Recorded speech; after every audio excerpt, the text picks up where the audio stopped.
All right, let's do a little politics, and we're going to begin the week here just 190 days from the election. I know we've been talking about this forever, but you can actually see the finish line now. And the president at this point, he's got a 3-point lead. As we said, it can change by the day here. But the buzz today over not one, but two presidents campaigning for the same candidate at the same event. But is it a sign of strength or weakness for the Obama re-election? And Andrew, walk us through this. Well, Rich, 4 years ago, Barack Obama and Bill Clinton, not exactly BFFs. With his wife running for the nomination, Obama later won. Clinton called the political rise of then-Senator Obama a fairy tale. That, of course, before Obama won and named Hillary as Secretary of State. They then teamed up in December of 2010 at this press conference as Clinton went to bat for Obama's decision to compromise on the Bush tax cuts. This weekend, the political odd couple at it again, appearing in the ad we played for you earlier and at a fundraiser in Virginia. No cameras there, but we got some quotes, and they were all about President Obama, not a word spoken about Mitt Romney. Talking about Obama's economic record, President Clinton said, quote, "I think he is beating the historical standard for coming out of a financial collapse and a mortgage collapse. I think the last thing you want to do is turn around and embrace the policies that got us into trouble in the first place." Clinton adding, "We need to keep going forward by re-electing Barack Obama president of the United States," which leads to what really may be the takeaway from the Clinton-Obama union and why the president's critics have been so quick to slam that partnership as a desperate act by a desperate president. Because as a top member of the Obama re-election team told CNN, quote, "What's clear is that the Democratic Party is unified for the 2012 campaign." And Rich, that is something that I think we could argue you cannot say with that much conviction about the Republican Party, at least not after the primary process we've seen. Dom, I've heard two arguments of this. Sign of weakness here and most popular Democrat. If you were Obama, would you bring Bill out wherever you could? Emphatic yes. And call President Obama what you want. The president is not stupid here or a fool, Harvard educated, obviously. But Mr. Obama has learned what cost Al Gore the presidency. Al Gore chose to distance himself from Mr. Obama, from Mr. Clinton, and he lost. This is a strong partnership. It's a nightmare for Republicans. And as long as those two are unified, and remember, they're setting up re-election now and 2016 for Hillary Clinton. Well, not Bill, the last part, but okay. Is there any risk that Bill overshadows Barack? I don't think so. I mean, I think, first of all, Bill Clinton loves to be in the spotlight. He will find a way into the spotlight somehow.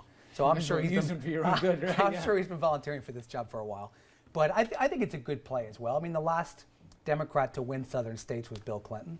And the Obama campaign really wants to win either New Jersey, North Carolina, Virginia, ideally Florida. So they'll use Bill Clinton. And I think they want to remind voters on the fence, independents, about the good economic years when Bill Clinton was in office. That's a good play. Now, I mentioned before the break, guys, Chris Christie. We saw him, that he was a target here. Some of the jokes come from the stage there at the Correspondents' Dinner.